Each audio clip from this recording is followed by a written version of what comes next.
به أجمعين ومن تبعهم بإحسان إلى يوم الدين أما بعد فأعوذ بالله من الشيطان الرجيم وذكر فإن الذكر تنفع المؤمنين وقال رسول الله صلى الله عليه وسلم الدين النصيحة رواه مسلم। যাবতীয় প্রশংসা আল্লাহ রাব্বুল আলামিনের জন্য, যার ঐকান্তিক মেহেরবানিতে একতা যুব ফোরাম ও আলশিয়াপাড়া এলাকাবাসীর উদ্যোগে আজকের এই প্রথম বার্ষিক কোরআনের মাহফিলে যে আল্লাহ রাব্বুল আলামিন আমাদেরকে সমবেত হওয়ার সুযোগ দান করেছেন, কৃতজ্ঞতা আদায় করছি আলহামদুলিল্লাহ। দরুদ ও সালাম বিশ্ব মানবতার মুক্তির দূত, মহাবিপ্লবের মহানায়ক, যার আদর্শকে বাস্তবায়ন করার লক্ষ্যে আমাদের সার্বিক প্রয়াস, মুহাম্মাদুর রাসূলুল্লাহ সাল্লাল্লাহু আলাইহি ওয়াসাল্লামের প্রতি যাবতীয় দরুদ ও সালাম। প্রিয় উপস্থিতি, আজকের এই 24শে জানুয়ারি 2025 রোজ শুক্রবার কৈমারি জলঢাকা নীলফামারীর আজকের এই আয়োজনে আমার আলোচ্য বিষয় যুব সমাজের অবক্ষয়, কারণ ও প্রতিকার। যুব সমাজের অবক্ষয়ের যে চিত্র বাংলাদেশের পরিসংখ্যানগুলোতে বিভিন্ন সময়ে দেখা যায়, তা আমাদেরকে অনেক বেশি ভাবিয়ে তোলে। বাংলাদেশের পরিসংখ্যান অনুযায়ী এদেশে লেখাপড়া করে এমন মানুষ, এমন ছাত্রের সংখ্যা হলো প্রায় 4,80,00,000 প্লাস। এর মধ্যে যুব শ্রেণীরাই হলো সবচেয়ে বেশি। যুবকরা হলো সমাজের মূল হাতিয়ার, চালিকা শক্তি।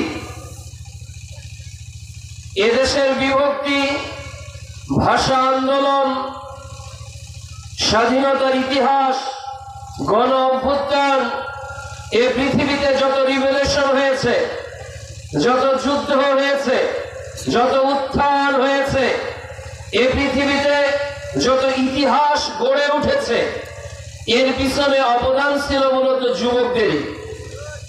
সময়ের প্রেক্ষাপটে আজকে যুবকরা এমন কিছুতে নেশাগ্রস্ত হয়ে গেছে, আজকের তাওহীদবাদী এদেশের যুবকরা এমন কিছুতে অ্যাডিক্টেড হয়ে গেছে। আজকের যুবকদেরকে পাশ্চাত্য সভ্যতার এমন কিছু স্লো পয়জন পুশ করা হয়েছে, এদেশের 18 বছরের তরুণ যুবকেরা আজকে 90 বছরের বৃদ্ধতে পরিণত হয়ে গিয়েছে।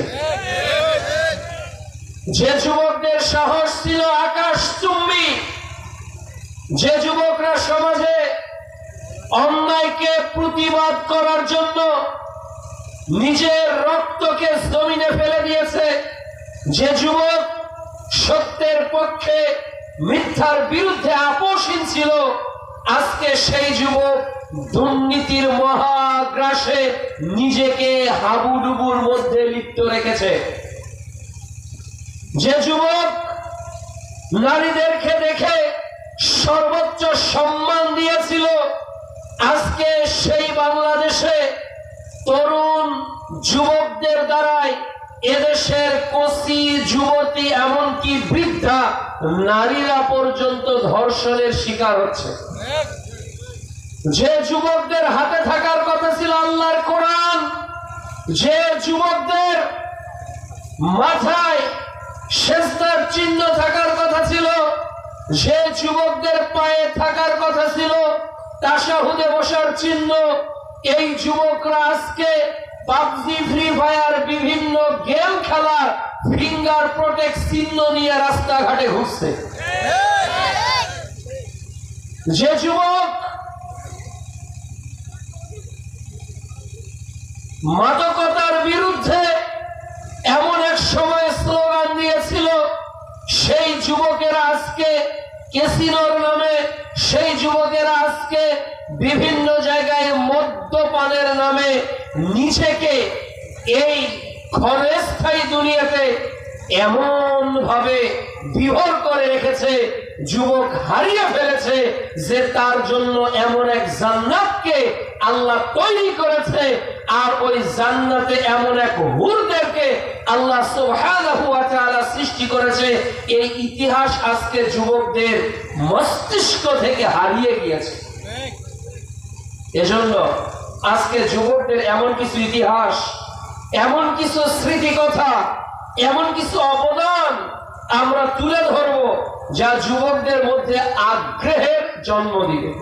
মূলত আল্লাহ রাব্বুল আলামিন মানুষকে যে লাইফ ডিউরেশন, সময়ের সীমারেখা দিয়েছে, এর মধ্যে গোল্ডেন সিজন ইন লাইফ, প্রত্যেক ব্যক্তির জীবনের সোনালী সময় হলো তার যৌবনকাল। যৌবনকালটা সবচেয়ে দামি কেন? যৌবনকালটা এত ভ্যালুয়েবল কেন? এই টাইমটা এত দামি কেন? সহিহুল বুখারী প্রথম খণ্ড কিতাবুস সালাহ 660 নম্বর হাদিস। 7 শ্রেণীর মানুষ আরশের ছায়া পাবে, যে ছায়া ব্যতীত কিয়ামতের দিন আর কোনো ছায়া থাকবে না। এর মধ্যে ওই যুবক, যে যুবক তার যৌবনকে আল্লাহর পথে কাটিয়ে দিয়েছে, আল্লাহর ইবাদতে ব্যয় করেছে। কোথায় সেই যুবক, যে যুবক ফজরের জড়তাকে ঝেড়ে ফেলে বিছানার মসজিদের দিকে চলে আসে? কোথায় সেই যুবক, যে যুবক আসহাবে কাহাফের যুবক, আসহাবে হুদুদের যুবক, যারা জীবন দিয়েছে কিন্তু ঈমান বিক্রি করেনি? এমন এক যুবক ইসলামের ইতিহাসে কোরআনে আল্লাহ তাআলা উল্লেখ করেছেন যে তাদের একটাই অপরাধ ছিল, তারা এক রবের প্রতি ঈমান এনেছিল। আজকে প্রত্যেকটা দলে যুবকদের নিয়ে দল আছে না নাই? রাজনৈতিক দল বলেন, অন্যান্য দলগুলো বলেন, প্রত্যেক দলের মধ্যেই যুবক আছে। প্রিয় যুবক ভাই আমার, ইসলাম তোমাকে যে মর্যাদা দিয়েছে, ইসলাম তোমাকে যে সম্মান দিয়েছে, ইসলাম তোমাকে যে মর্যাদা দিয়েছে, পৃথিবীর কোন সংগঠন, পৃথিবীর কোন সংবিধান, পৃথিবীর কোন নেতা, পৃথিবীর কোন নেত্রী তোমাকে সেই সম্মান অতীতে দিতে পারেনি, এখনো দিতে পারবে না, আগামীতেও সম্ভব না। এমন একটা যৌবন আমরা পেয়েছি। এই যৌবন কার দেওয়া নিয়ামত? এই যে আমরা যৌবন পেয়েছি, এটা কি WHO ওয়ার্ল্ড হেলথ অর্গানাইজেশন দিয়েছে? এই যুবক কি বাংলাদেশের স্বাস্থ্যমন্ত্রী আমাদেরকে দিয়েছে? এই যৌবনকালের একচ্ছত্র মালিকানা কার হাতে? কার হাতে? আল্লাহর হাতে। সূরাতুল জাহার অধ্যায় ৭৬ আয়াত ১ আল্লাহ রাব্বুল আলামিন আমাদেরকে স্মরণ করিয়ে দিয়ে বলছেন, হাল আতা আলাল ইনসান হিলুম মিনাদ জাহর লাম ইয়াকুন শাইয়্যাম মাযকুরা। মানুষ কি তার জীবনে এমন একটা সময় অতিবাহিত করেনি যে সে নিজেকে উল্লেখ করার কিছুই ছিল না? আজকে আমি বিসিএস ক্যাডার, আজকে আমি অফিসার, আজকে আমি পুলিশ, আজকে আমি র্যাব, আজকে আমি আর্মি, আজকে আমি শিক্ষক, আজকে আমি ব্যবসায়ী, আজকে আমি ডক্টর। আমি যে পেশায় যুক্ত থাকি না কেন, একটা সময় অতিবাহিত হয়েছে যখন আমি কিছুই ছিলাম না। আমার ভাষা ছিল কান্না। আমাকে যখন ক্ষুধা লাগতো তখন আমি কাঁদতাম। আমার যখন প্রস্রাব পায়খানা পোশাকে করতাম তখনও আমি কাঁদতাম। আমি যখন ভয় পেতাম তখনও কাঁদতাম। আমার যখন অসুস্থতা বোধ জাগতো তখন আমি কাঁদতাম। ভাষা কে শেখালো? রব তো শিখিয়েছে।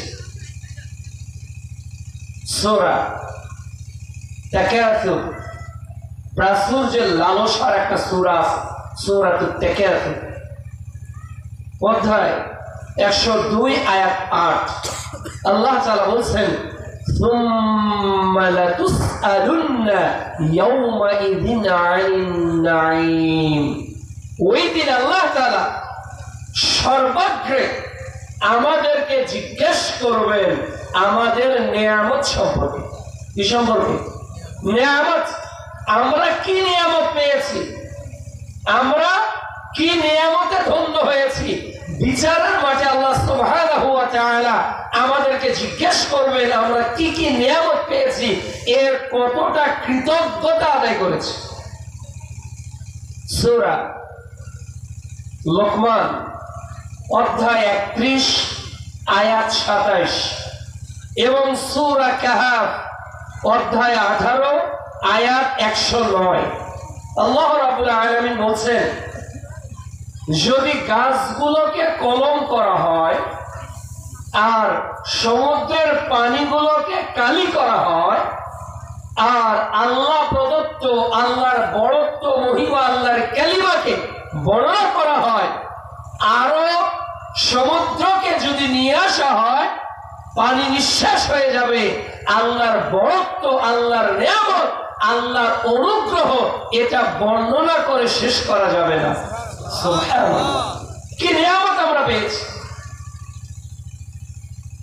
সূরা আর রহমান অধ্যায় 55 এর 31টি আয়াত আল্লাহ রাব্বুল আলামিন বারবার রিপিট করছেন, বারবার রিপিট করছেন। فبأي آلاء ربكما تكذبان। হে জিন ও ইনসান, আমার কোন কোন নিয়ামতকে তোমরা অস্বীকার করবে? আমি যা দিয়েছি এটার কোন নিয়ামতকে তোমরা অস্বীকার করবে? প্রিয় যুবক ভাই আমার, এই যে তোমার হাতের ক্ষমতা, তোমার যে হাতের power of writing, power of catching, power of fighting, তোমার যে মারার ক্ষমতা, ধরার ক্ষমতা, লেখার ক্ষমতা, এই যে কায়িক শক্তি, এটি কার দেওয়া শক্তি? এটি আল্লাহর দেওয়া শক্তি।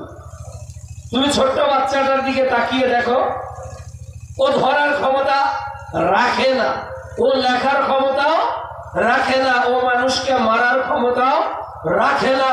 তাহলে একজন রাখে না, আবার তোমার বৃদ্ধ দাদুটার দিকে তাকাও, যে বিছানায় শুয়ে পড়েছে, যে কথা বলতে পারে না, বাক রুদ্ধ। তোমার দাদু ইচ্ছা করলে একটা অক্ষর লিখতে পারে না, তোমার দাদু ইচ্ছা করলে একটা বোম কেস ধরতে পারবে না, তোমার দাদু ইচ্ছা করলে কাউকে হাত দিয়ে আঘাতও করতে পারবে না। কে তোমাকে এই শক্তি দিল?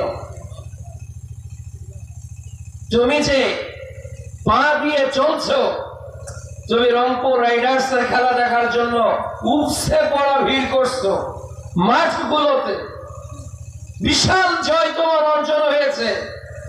তুমি যে পাওয়ার অফ ওয়াকিং এর ব্যবহার করছো, পাওয়ার অফ রানিং, তুমি যে দৌড়াচ্ছ, এই যে ক্ষমতা পায়ের, এই যে পা চলছে, পা দৌড়াচ্ছে, মন যেদিকে ইচ্ছা আমি আমার পাকে সেই দিকে মুভিং করতে পারতেছি। কিন্তু ছোট্ট শিশুটা তো এক ধাপ সামনে এগোতেও পারে না, পিছাতেও পারে না। বৃদ্ধ দাদুটা তো এক ধাপ আগাতেও পারে না, পিছাতেও পারে না। তাহলে তোমার এই যৌবনের শক্তিমত্তা, এটার একমাত্র ক্ষমতা কে দিয়েছে? তোমার রব তোমাকে দিয়েছে। তুমি এগুলো ভুলে গেছো। তুমি মনে করেছো এই বিশাল দুনিয়াতে আমার রব কি? It is not a religion that creates man, but man who creates religion. আমরা ধর্মকে বানাইয়ে ফেলেছি, বরং ধর্ম আমাদেরকে তৈরি করেনি। আমরা এক একজন এক এক ধর্ম নিজেই তৈরি করেছি। এই যে নাস্তিকবাদী কথা, যখন শক্তি কাজ করে তখন মনে হয় কিছুই লাগবে না, আমি একাই 100, দুনিয়ার সব কিছু অর্জন করব। একে মারবো, ওকে হত্যা করব, একে গালি দিব, এর সঙ্গে যুদ্ধ করবো, অনেক কিছু করা সম্ভব এই যৌবনকাল। কিন্তু আল্লাহ তাআলা বলছে, শোনো, এমন একটা সময় অতিবাহিত হয়েছে আমরা কিছুই ছিলাম না। আমি যত কথা বলছি যে আমার একটা ভকাল, একটা পাওয়ার আছে আমার কথা, কেন আমি যুবক, আমার মধ্যে তেজ কাজ করে। আবার এই মাইক্রোফোন যদি একজন 80 বছরের বৃদ্ধকে দেওয়া হয়, ওনার কথার যে ফোর্স, এটা কি আমার মতো হবে না? তাহলে আজকে যে ক্ষমতার ব্যবহার আমি করছি, আমাকে ওই বৃদ্ধার এবং বৃদ্ধের দিকে তাকাতে হবে, সে ক্ষমতাকে হারিয়ে ফেলেছে।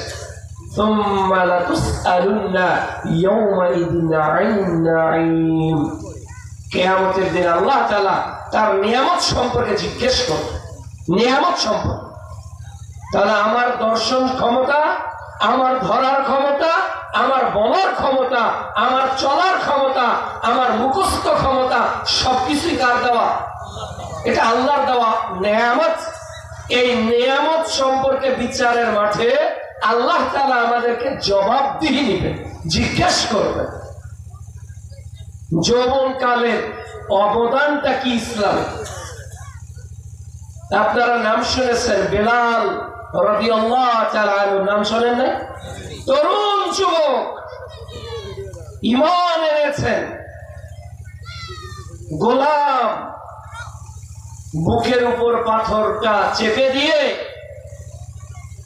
নিদারুণ নির্যাতন, উত্তপ্ত মরুভূমিতে ফেলে বেলালকে করা হতো। আর যুবক বেলাল আসমানের দিকে শাহাদাত উঠিয়ে বলতেন, আহাদ আহাদ। এ হলো যুবক। আম্মার বিন ইয়াসির রাদিয়াল্লাহু তাআলা আনহু, নাম শোনেননি? ইসলামের প্রথম দায়ীকে আম্মার বিন ইয়াসির রাদিয়াল্লাহু তাআলা আনহু। মুসআব বিন উমাইর রাদিয়াল্লাহু তাআলা ইসলামের প্রথম দায়ী। এই মুসআব বিন উমাইর রাদিয়াল্লাহু তাআলা অনেক আলামের ঘরে দুলাল ছিলেন, অনেক অভিজাত নিয়ে তিনি বড় হয়েছেন। কিন্তু ইসলামের জন্য তার স্ট্রাগল, ইসলামের জন্য তার ত্যাগ এত বেশি হয়েছে, তিনি যখন মৃত্যুবরণ করেন তখন তার গায়ে কাফনের কোনো পোশাক ছিল না। মাথাটা ঢাকলে পাটা বের হয়ে যায়, পাটা ঢাকলে মাথাটা বের হয়ে যায়। রাসূল সাল্লাল্লাহু আলাইহি ওয়াসাল্লাম মুসআব বিন উমাইর রাদিয়াল্লাহু তাআলা আনহুর দিকে তাকিয়ে বলছেন, হে মুসআব, কতটা ত্যাগ তুমি স্বীকার করেছো, দ্বীনের জন্য কতটা স্ট্রাগল তুমি করেছো। আজকে জীবনের শেষ প্রান্তে তুমি যখন পৃথিবী থেকে বিদায় নিচ্ছ, তোমার কাফনের কাপড়টুকুও জুটলো না। যৌবনকাল আল্লাহর রাহে তারা বিলীন করে দিয়েছে।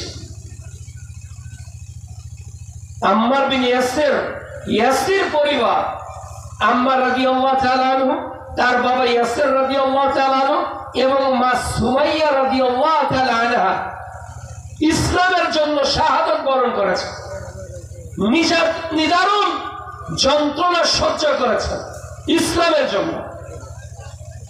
সাহাবাগণ রাসূলকে পাহারা দিয়েছেন। যৌবনকালে হানজালা রাদিয়াল্লাহু তাআলা আনহু ফরজ গোসল ছেড়ে দিয়ে যুদ্ধের মাঠে চলে গেছেন। তরুণ সাহাবী বদরের যুদ্ধে বলছেন, ইয়া রাসূলুল্লাহ সাল্লাল্লাহু আলাইহি ওয়াসাল্লাম, যে জান্নাতের আপনি সুসংবাদ দিলেন, যে জান্নাতের বিশালতা হলো আরদুস সামাওয়াতি ওয়াল আরদ, আসমান এবং জমিন পরিব্যাপ্তি, এই জান্নাতে কি আমি যেতে পারবো? রাসূল সাল্লাল্লাহু আলাইহি ওয়াসাল্লাম বললেন, তুমিও তাদের একজন। থলির খেজুরগুলো ফেলে দিলেন, বললেন, ইয়া রাসূলুল্লাহ, এই খেজুরগুলো যদি খেতে থাকি তাহলে জান্নাতে যেতে আমার দেরি হয়ে যাবে। দুনিয়ার খেজুর রেখে দিলাম, আমি জান্নাতের দিকে ছুটে গেলাম। এই যে চেতনা, এটা যৌবনের চেতনা। কে আছো জওয়ান, হও আগুয়ান, বাকি আছে ভবিষ্যৎ। কে সেই যুবক আছে? যৌবনকাল আজকে আমাদের যুবকদের কোন পথে ব্যয় হচ্ছে? তাওহীদের পথে নাকি তাগুদের পথে? তাগুদের পথে। আজকের যুবকদের সময়, শ্রম, মেধা, শক্তি সবকিছু তাওহীদের পক্ষে নয়, সবকিছু ব্যয় হচ্ছে আজকে তাগুদের পথে, আল্লাহর বিরুদ্ধে, আল্লাহর নীতির বাইরে, আল্লাহ রাসূলের পদ্ধতির বাইরে। কেন হচ্ছে? যুব সমাজের অবক্ষয়ের মৌলিক কারণ অনেকগুলো রয়েছে। এর এক নম্বর কারণ হলো যে যুবকদের মধ্যে আজকে ইসলামী জ্ঞানের বড়ই অভাব। যুবকদের মধ্যে সবচেয়ে নৈতিকতা, আদর্শের এক নম্বর কারণ হলো যুবকদের মধ্যে ইসলামী জ্ঞানের যথেষ্ট অভাব। আজকে যুবক ভাইরা সায়েন্স যত ভালো বোঝে, আর্টস যত ভালো বোঝে, কমার্স যত ভালো বোঝে, এতটা কোরআন হাদিসকে তারা বুঝতে চায় না। আজকের যুবকরা চাকরির প্রতিযোগিতার জন্য যত পড়ালেখা করে, জান্নাতের জন্য এত লেখাপড়া করে না। আজকের যুবক ভাইরা ইংরেজিতে কথা বলাকে আধুনিকতা মনে করে। আজকের যুবক ভাইরা দেশ ও আন্তর্জাতিক বিষয় জানাটাকে আধুনিকতা মনে করে, কিন্তু ইসলামী সাহিত্য না জানাটাকে তারা কখনো লজ্জার বিষয় মনে করে না। এজন্য তো তরুণ যুবকরা 11 জন ক্রিকেটারের নাম জানে, কিন্তু আশারায়ে মুবাশশিরা 10 জন সাহাবীর নাম তারা জানে না। আজকের যুবক ভাইরা জাতীয় কবির নাম জানে, আজকের যুবক ভাইরা বিশ্বকবির নাম জানে, আজকের যুবক ভাইরা সাহিত্যিক, উপন্যাসিক, কাব্যিক অনেক ব্যক্তিদের ইতিহাস জানে, কিন্তু মুহাম্মদ সাল্লাল্লাহু আলাইহি ওয়াসাল্লামের জীবনী তাদের জানা নাই। তাহলে যুবকদের অবক্ষয়ে, যুবকদের অধঃপতনের এক নাম্বার কারণ কি? Lack of Islamic knowledge, lack of proper Islamic knowledge. তাদের মধ্যে ইসলামিক জ্ঞানের যথেষ্ট অভাব। আর এটার পিছনে কারা দায়ী? কারা ইন্ধন যোগাচ্ছে? কারা এর সূতিকাগার তৈরি করেছে? তারা হলো বেধর্মীরা। ওরা চায় না এদেশের যুবকরা ইসলামকে জানুক, ওরা চায় না এদেশের যুবকরা কোরআন হাদিস জানুক, ওরা চায় না এদেশের যুবকরা তাওহীদের জ্ঞান অর্জন করুক, ওরা চায় না এদেশের যুবকরা রাসূলের সিরাত জানুক। যদি এদেশের যুবক আল্লাহ রাসূলের সিরাত জানে, তাহলে তারা কখনো নেতা নেত্রীর পিছনে স্লোগান আর দিবে না। এদেশের যুবকরা যদি ইসলামের বিধান জানে, তাহলে এদেশের যুবকরা আব্রাহাম লিঙ্কনের বস্তা পচা রাজনীতির পিছনে আর ঘুরবে না। এদেশের যুবকদেরকে আজকে জানতে দেওয়া হচ্ছে না। আজকে একটা সাবজেক্ট আছে পলিটিক্যাল সায়েন্স, রাষ্ট্রবিজ্ঞান, কিন্তু ইসলামে যে আন্তর্জাতিক ইস্যু আছে, ইসলাম is the only peaceful religion in the world, ইসলাম যে একমাত্র শান্তির ধর্ম, এটা ইসলামকে জেনে বোঝা যাবে নাকি না জেনে? জেনে। কিন্তু আজকের তরুণ যুবকদের নিকট আইরনকে, আদর্শকে, Mao Tsetung, Karl Marx, Lenin, Engels, Socrates, Kaka, Neymar, এরপর মেসি, এরপর সাকিব, এরপর মেয়েদের নিকট কত নায়িকা, কত গায়িকা, কিন্তু কতজনের নিকট আইডল আল্লাহ রাসূল। আজকে মানুষ নেতার প্রতি গাড়িতে, নেতার প্রতি বাড়িতে, নেতার পোশাকে লাগায়, কিন্তু আল্লাহ রাসূল যে বিশ্ব নেতা, তার প্রতীক আজকে যুবকদের মধ্যে খুঁজে পাওয়া যায় না। কেন যায় না? এর এক নম্বর কারণ হলো lack of proper Islamic knowledge. তার মধ্যে বিশুদ্ধ ইসলামের জ্ঞানটাকে ইনপুট করার সুযোগ দেওয়া হচ্ছে না। দেখুন, আপনি যদি কোনো প্রবলেম ফেস করেন দেহের, কার কাছে যান? ডক্টরের কাছে। আপনি যদি মামলাতে কোনো প্রবলেম ফেস করেন, কার কাছে যান? কার কাছে? উকিলের কাছে। আপনি যদি জমির কোনো প্রবলেম ফেস করেন কার কাছে যান? ভূমি অফিসে। আপনি যদি জীবনের প্রতিটি ক্ষেত্রে যে যেটাকে প্রবলেম ফেস করে ওইটার যারা স্পেশালিস্ট, ওইটার যারা সলিউশন দিতে পারে তার কাছে যাই, তাই না? তাহলে আজকের এই জলঢাকা নীলফামারীর উপস্থিত শ্রোতারা, আমি আপনাদেরকে বলতে চাই, পৃথিবী একটা প্রবলেমের মধ্য দিয়ে যাচ্ছে কিনা, সমস্যার মধ্য দিয়ে। সেটা জাতীয় সমস্যা হতে পারে, সেটা আন্তর্জাতিক সমস্যা হতে পারে, সেটা পলিটিক্যাল প্রবলেম হতে পারে, সেটা ইকোনমিক প্রবলেম হতে পারে, সেটা সোসাইটিগত প্রবলেম হতে পারে, সেটা যে প্রবলেমই হোক, আপনারা কি বিশ্বাস করেন কোরআন and Sunnah is the all solution? কোরআন এবং সুন্নাহ হলো সব সমস্যার সমাধান। এটা কি বিশ্বাস করেন? বিশ্বাস করেন?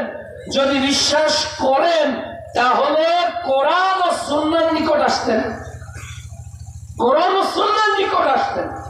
আমরা যাচ্ছি কার নিকট? একদম এক এক জায়গাকে প্রভু বানিয়ে ফেলেছে, একদম এক এক জায়গাকে প্রভু বানিয়ে ফেলেছে। অথচ আল্লাহ রাব্বুল আলামিন যে শাশ্বত জীবন বিধান দিয়েছেন এর থেকে আমরা অনেক দূরে সরে গেছি। প্রিয় যুবক ভাই, আজকের যুব সমাজের অবক্ষয়ের পিছনে যে কারণ, জ্ঞানের অভাব। তুমি কোরআন পড়ে দেখো, তুমি বিশ্ব নবীর ইতিহাস পড়ে দেখো, তোমার কাছে সবকিছু স্পষ্ট হয়ে যাবে। আল্লাহ তাআলা বলছেন সূরা জুমার অধ্যায় 39 আয়াত 9, কুল হাল ইয়াস্তাবিল্লাযিনা ইয়ালামুন ওয়াল্লাযিনা লা ইয়ালামুন। হে নবী, তুমি বলো, যারা জানে আর যারা জানে না তারা কি সমান? না। সূরা ফাতির অধ্যায় 35 আয়াত 19, 20, 21, 22, আলো অন্ধকার সমান নয়, রৌদ্র ছায়া সমান নয়, চক্ষুষ্মান আর অন্ধ ব্যক্তি সমান নয়, জীবিত আর মৃত ব্যক্তি সমান নয়। সূরা ফাতির অধ্যায় 35 আয়াত 28 আল্লাহ তাআলা বলছে জ্ঞানীরাই আল্লাহকে ভয় করে। কারা ভয় করে? জ্ঞানীরাই আল্লাহকে ভয় করে। তাহলে এদেশের দুর্নীতির সঙ্গে কারা জড়িত? ভ্যান চালক, অটো চালক না শিক্ষিতরা? বলেন তো, দেশের টাকা পাচার কারা করে?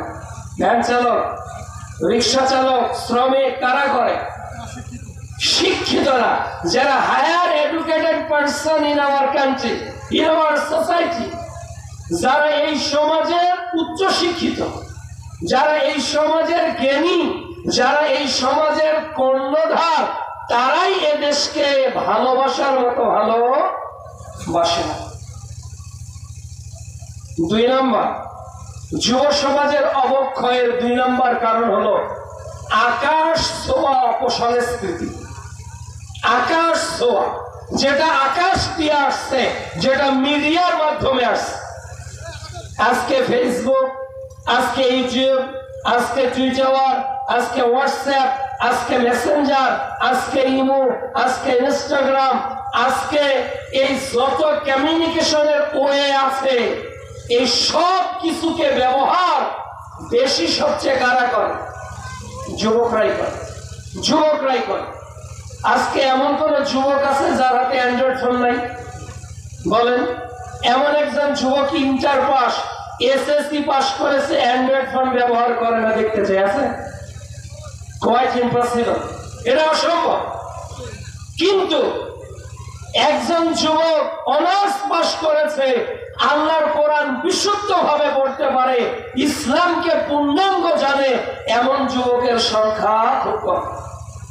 আজকে যুবকের ফেসবুকে অনেক অ্যাপস পাওয়া যায়।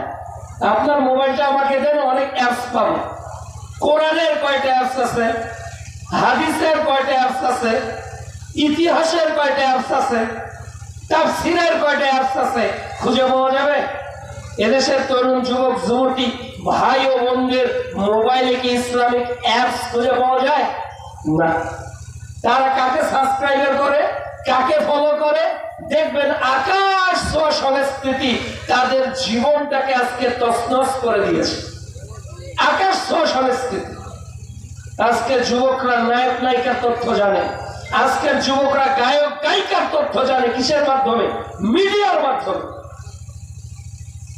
কিন্তু আজকে যে বড় বড় স্কলাররা, আজকে যে কোরআন ও সুন্নাহর দাঈল আল্লাহ মানুষকে আল্লাহর দিকে ইনভাইট করে, এমন কয়েকজন যুবক তাদের সঙ্গে লিঙ্ক আপ আছে, যুক্ত আছে, এটা একেবারে মাইনরিটি পার্সেন্ট পিপল, অল্প লোক।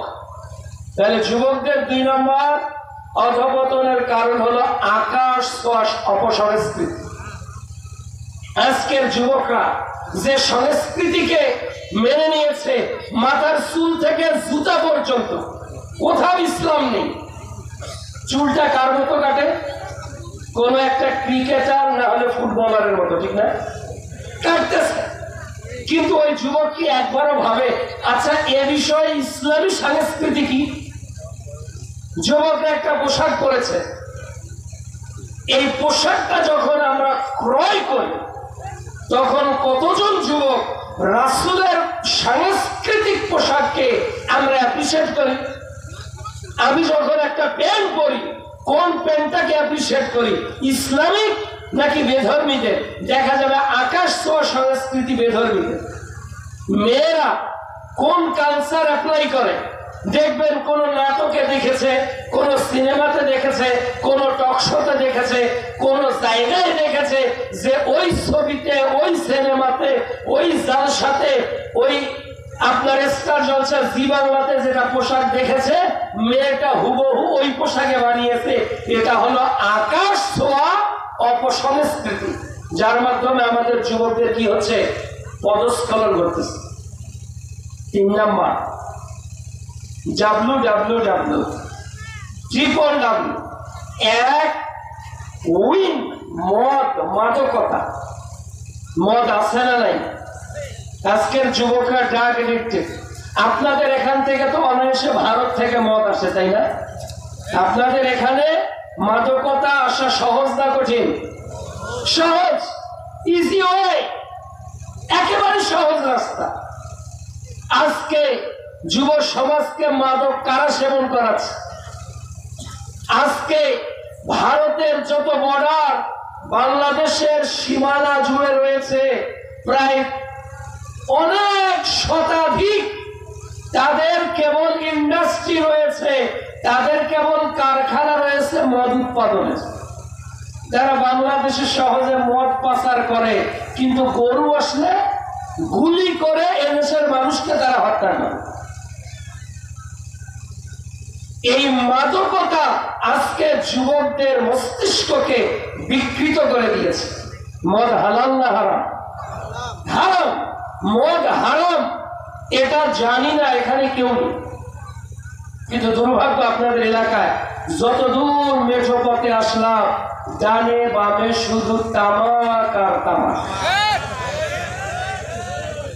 মনে হলো যে এখানে কোন এলাকায় ঢুকলাম, ডানে তামাক, বামে তামাক, জমিতে তামাক, শুকাতে দিয়েছে সেখানে তামাক। মনে হচ্ছে এটা মাদকতার একটা প্রজনন কেন্দ্র। আপনার এই আলসিয়াপাড়া মনে হচ্ছে মাদকতার একটা প্রজনন কেন্দ্র। তামাক চাষ করা, তামাকের ব্যবসা করা, তামাক ক্রয় বিক্রয় করা, তামাক সেবন করা, তামাক স্টক করা, তামাক খাওয়া, তামাকের সহযোগিতা করা, তামাক যে চাষ করবে তাকে জমি দেওয়া, সবই হারাম, সবই হারাম। আল্লাহ রাব্বুল আলামিন বলছেন সূরা মাঈদা অধ্যায় 5 আয়াত 90, হে ঈমানদারেরা, তোমাদের জন্য হারাম করা হয়েছে মাদকতা। কাকে আল্লাহ হারাম করেছে? মাদকতাকে হারাম করেছে। খাবার যা বেশি খেলে তুমি আচ্ছাদিত হও, তার অঙ্কটাও হারাম। এই তামাক যে জমিতে চাষ করা হয়, জমির উর্বরতা বাড়ে না কমে? কমে যায়।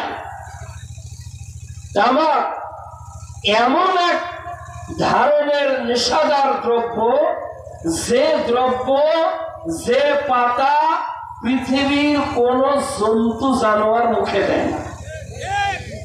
কুকুর তামাকে মুখ লাগাবে না। তামাক এমন এক নিকৃষ্ট জিনিস যেটা কোন গরু মুখ লাগাবে না, কোন ছাগল ওটাকে শুকে দেখবে না। এটা এত খারাপ জিনিস। যে জিনিস শুকুরে খায় না, যে জিনিস কুকুরে খায় না, যে জিনিস গরুতে খায় না, যে জিনিস ছাগলে খায় না, যে জিনিস মুরগি খায় না, যে জিনিস ফড়িং খায় না, চিকা খায় না, সাপ খায় না, বিড়াল খায় না, চতুষ্পদ কোন জীব জন্তু খায় না, ওই জিনিস মুখে দেখে। তাহলে মানুষ কি পশুর থেকেও খারাপ? উলাইকা কাল আনআম বাল হুম আদল। মানুষ কে আল্লাহ তাআলা বলছেন যে এরা আনআম বাল হুম আদল, এরা পশুর থেকেও নিকৃষ্ট, এরা পশুর থেকেও খারাপ। সূরা আরাফ অধ্যায় ৭ আয়াত ১৭৯। এই মাদককে আল্লাহ রাব্বুল আলামিন পর্যায়ক্রমে হারাম করেছে। সূরা বাকারা অধ্যায় ২ আয়াত ২১৯, সূরা নিসা অধ্যায় ৪ আয়াত ৪৩, সূরা নাহাল অধ্যায় ১৬ আয়াত ৬৭ এবং সূরা মাইদা অধ্যায় ৫ আয়াত ৯০। আল্লাহ এগুলোকে হারাম করেছে। অনেক হুজুর বলে কি জানেন যে এটা হলো মাকরু। কে এটা? মাকরু মানে অপছন্দনীয়, তবে এটা হারাম বলা যাবে না। গাঁজা হারামের দলিল কোথায়? বিড়ি হারামের দলিল কোথায়? সিগারেট হারামের দলিল কোথায়? এক শ্রেণীর নামধারী হুজুররা এগুলো কথা বলে কি বলে না? বলে। ভাবখানে যে মনে হচ্ছে যে জনতা পাতাকে হালাল করার জন্য হুজুর জিহাদ করে শহীদ হয়ে যাবে।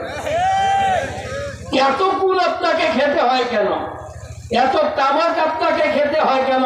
এটা বৈধ তো তাহানিক তামাক দিয়ে করবেন। বাচ্চা জন্ম নিলে আগে গুল মুখে দিবেন, খেজুর দেওয়ার দরকার নেই, মধু দেওয়ার দরকার নেই, গুল দিবেন। হুজুরকে ডাকলে কোরমা বিরিয়ানির আয়োজন করার দরকার নেই, আধা পোয়া গুল প্লেটে ঢেলে দিবেন। হুজুর খান, জন্মের খাওয়া খান। কেউ জন্ম নিবে, আকিকাতে হুজুর আসবে, 1/2 কেজি গুল দিয়ে দিবেন হাদিয়া, খাও ওখানেই খান। যে জিনিস হালাল ওটা সব জায়গায় খাওয়া যায় না? যে জিনিস হালাল ওটা সব জায়গায় খাওয়া যায়, কিন্তু গুল লাগিয়ে মানুষ কোথায় যায়? কোথায় যায়? টয়লেটে যায়। সিগারেট টানতে টানতে মানুষ টয়লেট ক্লিয়ার করে। তাহলে যেটা নিকৃষ্ট জায়গায় গিয়ে মানুষ করে ওটার পক্ষে আজকে সাফাই গাইছে এক শ্রেণীর নামধারী হুজুর। এদের নাম্বারই দেওয়া যাবে না, নাম্বারহীন হুজুর। এই সকল হুজুরদের কারণে আজকে বাংলাদেশে ওরা জর্দা কাঁচাই চিবিয়ে খায়, আর একদল ওটা টেনে আগুন ধরিয়ে খায়। রাসূল সাল্লাল্লাহু আলাইহি ওয়াসাল্লাম বলেন, ইবনে মাজাহ 4020 নম্বর হাদিস, এমন এক সময় আসবে মানুষ মদ পান করবে, নাম পরিবর্তন করবে। মদকে মদ বলবে না, নাম পরিবর্তন করবে। ওটাকে গাঁজা বলবে, ফেন্সিডিল বলবে, চোয়ানি বলবে, ইয়াবা বলবে, গুল বলবে, বিড়ি বলবে, সিগারেট বলবে। হাজারো নামে আজকে বাংলাদেশে মদ চলছে, হাজারো নামে।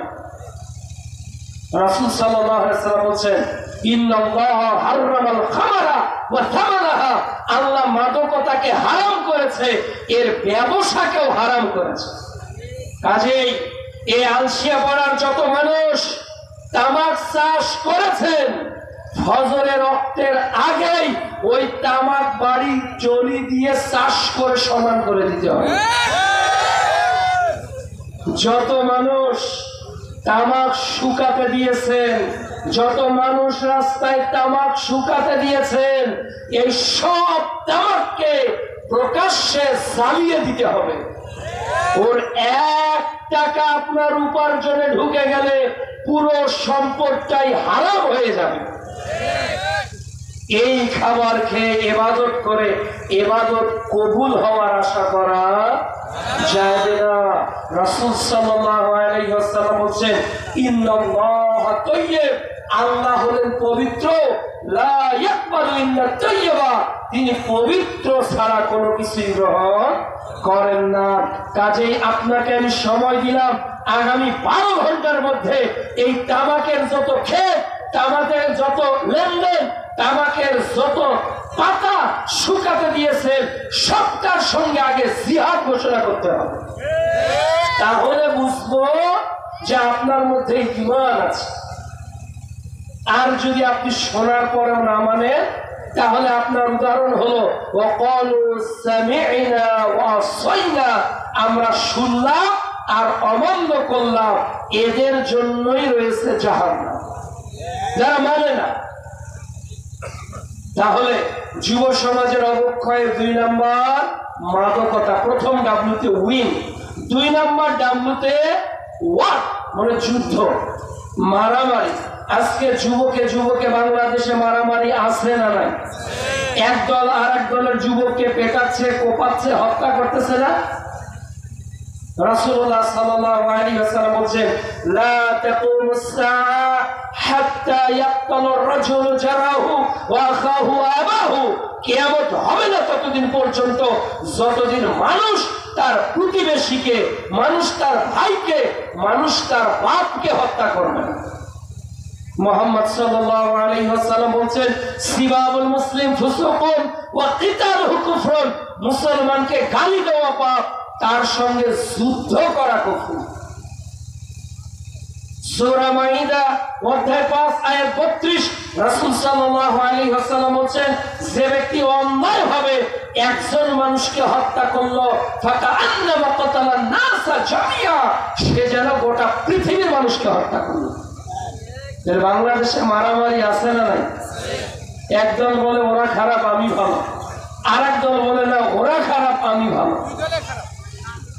আমরা বলি বাংলাদেশে গণতান্ত্রিক যত নীতি আছে সবাই হলো মুদ্রার এপিঠ আর ওপিঠ, মুদ্রার এপিঠ আর ওপিঠ। সবার ক্যাডার বাহিনী আছে না নাই? চাঁদাবাজি আছে না নাই?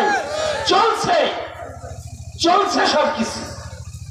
আজকে যুবকদের এই দলীয় নেতাদের থেকে বের হয়ে আসতে হবে। তোমার নেতা তোমাকে জান্নাত দিতে পারবে না, তোমার নেতা তোমাকে আল্লাহর পরিচয় শেখায় না, তোমার নেতা তোমার হাতে দিয়েছে মদ, রাতে দিয়েছে নারী। এই নেতা, এই আদর্শ কখনো ইসলাম হতে পারে না, কোনোদিনও পারে না। এই উপস্থিতি, এই মারামারি, এই হত্যা আজকে যুবকদের মধ্যে বেড়ে যাচ্ছে। এটা অবক্ষয়ের দ্বিতীয় ডাব্লু। 3 নাম্বার হলো ওমেন, নারী। আজকে যুবকরা সবচেয়ে ঘায়েল কিসে? নারীতে। রাসূল সাল্লাল্লাহু আলাইহি ওয়াসাল্লাম বলেন যে ফাত্তাকুদ দুনিয়া ওয়াত্তাকুন নিসা, তোমরা দুনিয়া আর নারী থেকে বেঁচে থাকো, দুনিয়া থেকে বেঁচে থাকো, নারী থেকে বেঁচে থাকো। কেননা যুবকদেরকে ধ্বংস করার ইহুদি নাসারাদের মরণাস্ত্র যত রয়েছে, এর মধ্যে গুরুত্বপূর্ণ একটা কি? নারী। যে যুবক তার 2 ঠোঁটের মধ্যস্থিত বস্তু জিহ্বা আর 2 উরুর মধ্যস্থিত বস্তু লজ্জা স্থানে হেফাজত করতে পারবে, মুহাম্মদ সাল্লাল্লাহু আলাইহি ওয়াসাল্লাম তার জন্য জান্নাতের জিম্মাদার। যে অবস্থাতে প্রিয় যুবক ভাইরা, এই যুব সমাজের অবক্ষয়ের আরেকটি গুরুত্বপূর্ণ কারণ হলো আজকে যুবকরা বিভিন্ন বেজাতীয় মতবাদের অনুসারী। এই বাংলাদেশে অনেকগুলো মতবাদ চলমান, আর প্রত্যেক মতবাদের পক্ষে শক্তি হলো যুবকেরা। ইসলাম আল্লাহর পক্ষ থেকে শাশ্বত জীবন বিধান। ইসলাম is the final religion. Islam and Quran and Sunnah is the final guideline for all human beings in the world. Quran and Sunnah হলো আমাদের চূড়ান্ত পথ নির্দেশিকা। এর বাইরে আর কোন নির্দেশিকা কি আমাদের আছে? বলে আছে। অথচ আজকের যুবকেরা গণতন্ত্রের পিছনে ছুটছে, সেকুলারিজমের পিছনে ছুটছে, কমিউনিজমের পিছনে ছুটছে, এরপর তারা ন্যাশনালিজমের পিছনে ছুটছে। অথচ এই চারটার সঙ্গে ইসলামের কোনো সম্পর্ক নাই। প্রিয় যুবক ভাই আমার, মাথাটা বিক্রি করলেন কেন? দেখুন তো জাতীয়তাবাদে কি আছে। আপনার নেতাকে বলেন, আচ্ছা জাতীয়তাবাদ এই ফিলোসফিটা আসলে কি, এর ডিফিনিশন কি, এর স্ট্রাকচার কি, এটার অ্যাক্টিভিটিস কি, এটার মিশন ভিশনটা কি? দেখবেন জাতীয়তাবাদের 6টা উপাদান আছে। কয়টা? 6টা। ভাষা আছে, অঞ্চল আছে, বর্ণ আছে, সংস্কৃতি আছে, কিন্তু ইসলাম ধর্মই নেই। ইসলাম তো দূরের কথা, ধর্মের স্থান নেই। জাতীয়তাবাদের 6টা উপাদানের মধ্যে ধর্ম নাই। তাহলে যেখানে ধর্ম নাই কি সেখানে মুসলমানরা থাকবে? করছেন কেন না? এবার আসেন সাম্যবাদ, কমিউনিজম। তো বলছে যে the first word is religion is a lie. ধর্মের যে প্রথম কথা এটাই হলো মিথ্যা। সেটা কি? ধর্ম আল্লাহকে বিশ্বাসের কথা বলে, এক এলাহকে বিশ্বাসের কথা বলে, আর আমরা অনেক এলাহ বানিয়ে নিয়েছি। 3 হলো আপনার ধর্ম নিরপেক্ষতাবাদ, সেকুলারিজম। সেকুলারিজম নাম শোনেননি? সেকুলারিজম মানে কি?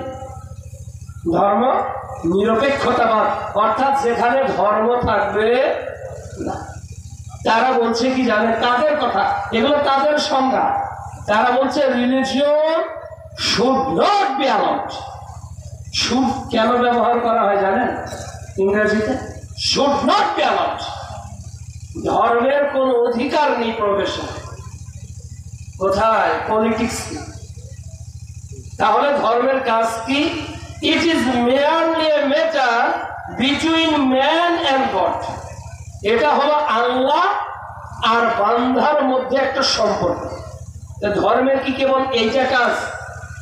ধর্মের কাজ কি কেবল মসজিদে? বলেন তো ধর্মের কাজটা কি? ইসলামের কাজটা কি? Islam is the complete code of life. মানুষের পূর্ণাঙ্গ জীবন বিধান কোথায় আছে? ইসলামে। ঘুমাতে যাব কিভাবে? ইসলামে নেই। ঘুম থেকে উঠবো কিভাবে? ইসলামে নেই। এক জোড়া জুতা কিভাবে পরবো? ইসলামে নেই। মসজিদে কিভাবে ঢুকবো? ইসলামে নেই। এক গ্লাস পানি কিভাবে খাবো? ইসলামে নেই।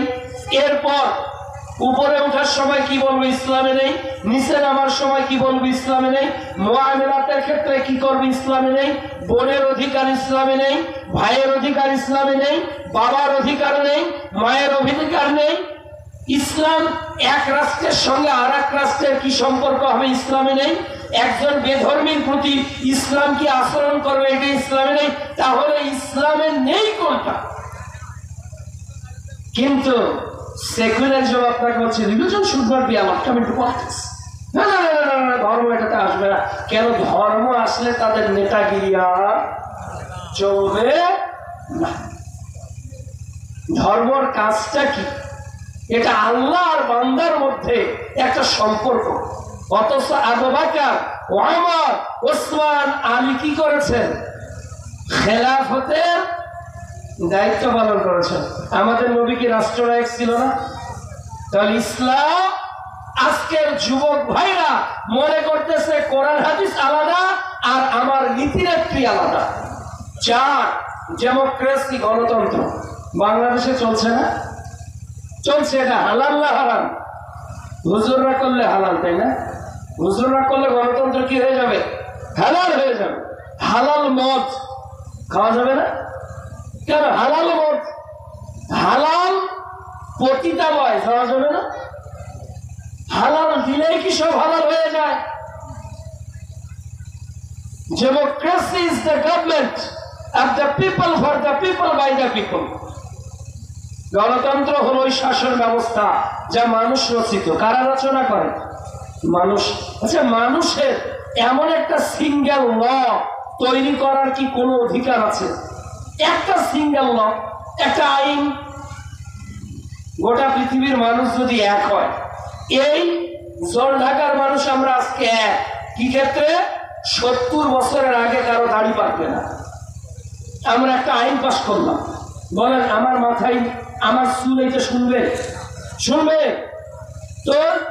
এমন এক মানুষ আমরা, আমাদের আইন আমাদের দেহে কখনো কাজ করবে না।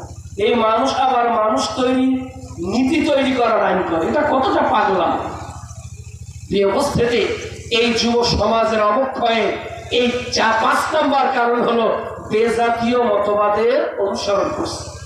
এই যুবক ভাইদের আজকের আয়োজনের মাধ্যমে তারা যে উদ্যোগ নিয়েছে, তারা এই সমাজে একটা রিভলিউশন করতে চায়, যেটা কোরআনের পক্ষে, যেটা হাদিসের পক্ষে, যেটা ইসলামের পক্ষে। আপনারা তাদের সাথে থাকতে রাজি আছেন না? নাই? আচ্ছা, তাদের অনেকগুলো কাজের কথা আমাকে বললো, খুবই ভালো লাগলো। যত যুবক আলহামদুলিল্লাহ সবার সুন্নতি দাড়ি, সবার ইসলামিক পোশাক, মনটা ভরে গেল। তারা বলছে আমাদের মিশন হলো যে আমরা একটা পাঠাগার করব, ইসলামিক পাঠাগার। এটাই হলো জ্ঞান অর্জনের মূল কেন্দ্র, সোর্স অফ নলেজ। এটা হলো জ্ঞানের উৎস। প্রত্যেককে আহ্বান করব, এই একতা যুব ফোরামে আপনারা বই দিয়ে সহযোগিতা করুন। কুতুবে সিত্তার, কেউ বুখারী, কেউ মুসলিম, কেউ আবু দাউদ, কেউ তিরমিজি, কেউ নাসাই, যার যেটা ইচ্ছা ক্রয় করে দেন। এরপর তাদের আর একটা মিশন হলো, তারা একটা প্রতিষ্ঠান তৈরি করতে চায় এই এলাকায়। আপনারা সহযোগিতা করবেন? করবেন তো ইনশাআল্লাহ? একটা ইসলামিক প্রতিষ্ঠান ছাড়া আজকের এই আয়োজন করলে আগামী 364 দিন আর কোনো কাজ নেই। কি কাজ করব? এর জন্য দরকার প্রতিষ্ঠান। আজকে আমাদের সন্তানরা নাস্তিকতাবাদী সিলেবাস দিয়ে, আজকে আমাদের সন্তানরা বিভিন্ন বাচ্চাদের কৃষ্টি কালচার দিয়ে, আজকে আমাদের সন্তানরা লর্ড মেকেলের সেই শিক্ষা ব্যবস্থার নীতিতে আজও আমরা পড়ে আছি। এই বাংলাদেশে যদি সত্যিকার আর একটা বিজয় অর্জন করতে হয়, তাহলে শিক্ষা ব্যবস্থাকে আগে সংস্কার করতে হবে। আমরা বাংলাদেশের 92% মুসলমান, নারী পুরুষ একসঙ্গে শিক্ষা হোক, এটা আমরা চাই না। এটা আমরা চাই? এটা আমরা চাই না। প্রায় জায়গায় আমি বলছি, এই জলঢাকা উপজেলায় ধরেন 100টা প্রাইমারি আছে, ধরে নেন। এদেশে যারাই আসুক, প্রকৃত অর্থে যদি তারা মুসলিম হতো, 50টা প্রাইমারি পুরুষদের জন্য করত। ওখানে ছেলেরাও পুরুষ, শিক্ষকেরাও পুরুষ। আর 50টা প্রাইমারি হতো নারীদের জন্য, ওখানে পড়বেও মেয়েরা, শিখাবেও ম্যাডামরা। তাহলে আর ভালোবাসা ক্লাস 6 মেয়ে করার সুযোগ পেত না। যেমন কর্ম তেমন ফল। আজকে ক্যালিফোর্নিয়া, যুক্তরাষ্ট্রের এই লস অ্যাঞ্জেলসে যে ধরনের বিপদ, আগুনে পুড়ে একাকার, আবার ভূমিকম্প, আবার আসছে নাকি জলোচ্ছ্বাস, টর্নেডো। এই শহরটা ছিল সবচেয়ে পাপে ভরা, জেলায় ভরা। আজকের বাংলাদেশে আমরা লক্ষ্য করছি, আজকের সমাজে আমরা শিক্ষা ব্যবস্থা লক্ষ্য করছি, আজকে 9-10 মেয়েকে সংস্কৃতির নামে নাচানোর উৎসব তৈরি হয়েছে। আজকের শিক্ষা প্রতিষ্ঠানে একটা 9 মেয়ে দৌড়ায়, আর শত যুবক ওই নারীর দিকে অপলক নয়নে তাকিয়ে থাকে। এটা কোনো শিক্ষা প্রতিষ্ঠান নয়, এটা কোনো বিদ্যালয় নয়, এটা স্রেফ পতিতালয়। এটাকে আমরা বিদ্যালয় বলতে পারি না। আপনি যত বড় শিক্ষিত হন, আপনি যত বড় স্কলার হন, কোরআন হাদিসে যেটা নেই ওটা আপনি করলে আপনি আবু জেহেলের থেকে মূর্খ। আজকে মহিলাদের ফুটবল খেলা স্কুলে আছে না? ভলিবল খেলা আছে নাই? এরপর ব্যাডমিন্টন খেলা আছে নাই? আচ্ছা বলেন, এগুলোতে পর্দা থাকে নাকি অশালীনতার বহিঃপ্রকাশ? হেডমাস্টার দেখে, প্রভাষক দেখে, ভাইস চ্যান্সেলর দেখে, কেউ কিছু বলতে পারবে না। মনে হচ্ছে পশুর রাজ্যে আমরা বসবাস করি। আমরা কি ট্যাক্স দেই না? আমাদের বাংলাদেশের 92% মুসলমান, আমরা চাই আমার মেয়ের জন্য আলাদা প্রাইমারি তৈরি হোক, আমি চাই আমার ছেলের জন্য আলাদা ছেলেদের প্রাইমারি তৈরি হোক, আমার মেয়ে মেডিকেলে পড়বে মহিলা মেডিকেল তৈরি হোক, আমার ছেলে মেডিকেলে পড়বে মহিলা ছেলে মেডিকেল তৈরি হোক। কিন্তু আজকে কো এডুকেশনের মাধ্যমে আজকে যুবকদের নৈতিকতার ধস চলে এসেছে। ছেলে যদি ইন্টারমিডিয়েট পাশ করে বাবাকে বলে আব্বা বিয়ে করব, তখন আব্বা বলে সি সি সি সি সি সি তো লজ্জা শরম নেই, এত বেহেয়া তুই। আর ওই ইন্টার পাস ছেলে মেয়ে যখন একটা আবাসিক হোটেলে 500 টাকা ভাড়া দিয়ে এক রাত থাকে, তখন বাবাও কিছু বলে না, মাও কিছু বলে না, সমাজও কিছু বলে না, মনে হচ্ছে একটা জেনার রাজ্য। যখন ছেলে মেয়ে একসঙ্গে পড়ালেখা করে, প্রাইভেটে 3 জন মেয়ে তো 6 জন ছেলে, মেয়ে না হলে নাকি জোশ আসে না। বিসিএস এর গ্রুপ স্টাডি, এরপর এডুকেশন স্টাডি ইউনিভার্সিটিতে দেখেছি আমি যে চতুর্দিকে একটা ছেলে একটা মেয়ে, ওরা নাকি গ্রুপ স্টাডি করতেছে, একজন বাদাম টিপে আরেকজনকে দিচ্ছে, সমানে খাচ্ছে। 14ই ফেব্রুয়ারিতে প্রত্যেক রিক্সাতে মাশাআল্লাহ দেহে পর্দা নেই, কিন্তু রিক্সাতে ঠিকই পর্দা আছে। আপনি রমনার বটমিলে যান, আপনি বোটানিক্যাল গার্ডেনে যান, আপনি চিড়িয়াখানাগুলোতে যান, এমনকি রংপুর চিড়িয়াখানায় জেলার আসর তৈরি হয়েছে।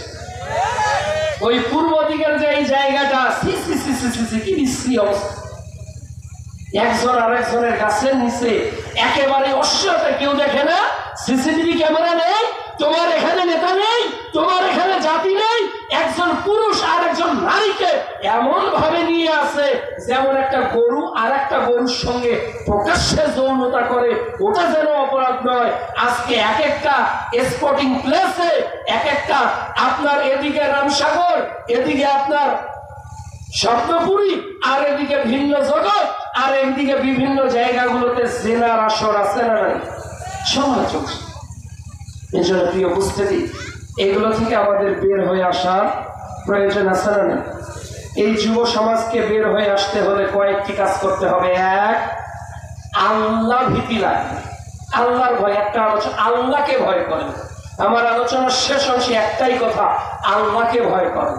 যা কিছু করছেন কে দেখছে, যা কিছু বলছেন কে শুনছে, যা কিছু দেখছেন কে সাক্ষী, আল্লাহ। প্রিয় যুবক ভাই, আজকের এই আয়োজন থেকে একটা শপথ নেন, আজকের আয়োজন থেকে একটা শপথ নেন, আল কোরআনের আলো